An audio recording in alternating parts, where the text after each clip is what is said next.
But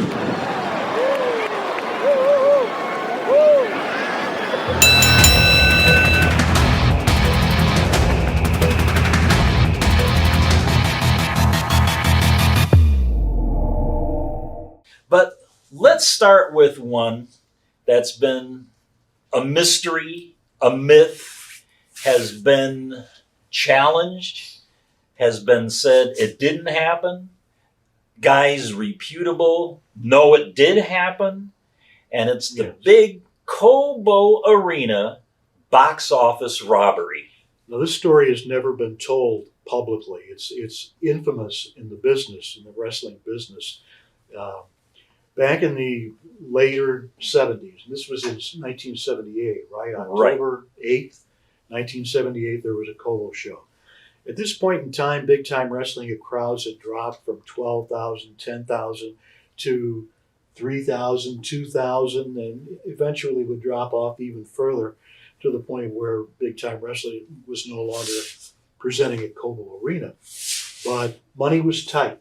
Yep, very tight at the time. The Sheik and his wife Joyce were running the promotion, and things were not good. It was starting to be a little sinking ship. There was a hole in the hull, and things were going downhill. And like you said, money was tight. They were spending a lot of money on a lot of different things, a lot of different cities. We talked about having TV in 30 cities around the country. Not all, but some of those TVs at times did cost a pretty good amount of money. Yeah. Not all was made up by sponsorships. And the TV truck at that time was repossessed, so we didn't have that, to deal with. But on this one date, October 8th, Sheik was not on the card in Detroit that day. No, he had been talked into pulling himself out of Cobo. Gary Hart, Mark Lewin, a few others decided that, well, problem with the territory is the Sheik hasn't burned out. Mm-hmm. Too many Sheik main events, too many quick matches, too many fire or screw job endings, and with probably a lot of validity to that. But so the Sheik would take himself off the show every now and then. The problem with that was whenever the Sheik took himself off the show, you'd lose a couple of thousand paid seats, paid tickets. So he was the main draw for big time wrestling, no doubt about it. So this night he was in Chattanooga, Tennessee. The Sheik against Andre the Giant. Mm-hmm. Terry and Dory Funk were the big draws. Mark Lewin was also there. But the Funks were supposed to be the draws, and they came into Detroit expecting a certain payoff. Now, after the show is over, I'm out in the hallway outside of the dressing rooms back in the bowels of Cobo Arena talking to Terry and Dory Funk. You told me that Brian Bucantis was there, Gary Kamensak, Gary Mancuso, I think, was there, and Brad McFarlane. They witnessed this also. Some of the photographers were there. And Funks were waiting to get paid. I was just waiting, who knows what, because I never got paid that night. In fact, nobody got paid at Cobo. Everybody got paid once a week. Checks went out on Mondays, either given to you in the towns or they would mail them to you. But occasionally wrestlers would get advances, and I don't know whether the Funks were waiting for an advance on their check or were waiting for their entire money. Mm-hmm. All of a sudden, the door bursts open. Here comes Eddie Jr., Captain Ed George, Eddie Farhat Jr., the Sheik's son. Oh my God, you're not going to believe it. The box office has been robbed. There is no money. And my thought in my mind was, you're kidding me. This is not true. Eddie, I know you well enough to know that you're BSing here.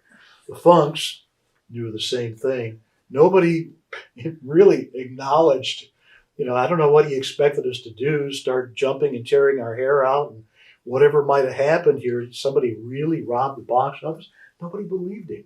Yeah, well, it's like the Funks, they would have been the first ones to go chase the thief. Probably so. Yeah. But of all things, Joyce Farhat, who usually handles some of the money and, the other, particulars of the Cobo, she had already left. Yeah. She wasn't there. She got out of Dodge. Nobody really knew exactly where she was. What I think is that, as I said, times were tough. And I think there were some important bills due somewhere, either on a personal or business level, perhaps Cobo Arena itself to keep Cobo every 2 weeks. But whatever, somebody made the decision is that the Funks aren't going to get paid tonight. Yeah. And, Terry Funk wrote about this incident in his book. Yeah. My friends, the Garys, Brian and Brad, they told me about it, But throughout the years, Eddie Farhad Jr. denied that ever happened. Oh, yeah. He never did that. Yeah. And the thing that, perplexes me about this whole situation is that if there was a box office robbery at Cobo Arena, first and foremost, that box office is like a fortress. Yeah. Nobody gets in there, and Frankie, the head guy there, Frankie, he would have chased away a robber and just by talking to him. But why wasn't there no police report that we know of? Yeah, police weren't called. No. You didn't see anything in the Detroit News or the Detroit Free Press Wouldn't the next think day that about would a have box office. That would have been big news. Yeah, because I bought the Detroit paper for the next week. Yeah. Nothing. Yeah. The only thing that was in the paper were the results. Yeah. Yeah. So, truth or myth? Well, a little of both. It actually happened, fans. No matter, you're not going to doubt Terry Funk, who wrote that in a worldwide book.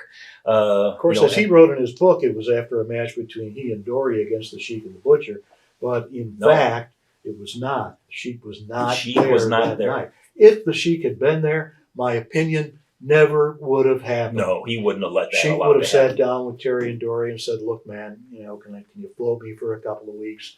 And the Funks came back, so obviously at some point in time they got paid. Yeah. So, and at that time, nobody trusted Eddie Farhad Jr. anyway. The captain. The captain went down with the ship that night. Let's just he was put that looking to out. rest. He was looking out for the family. And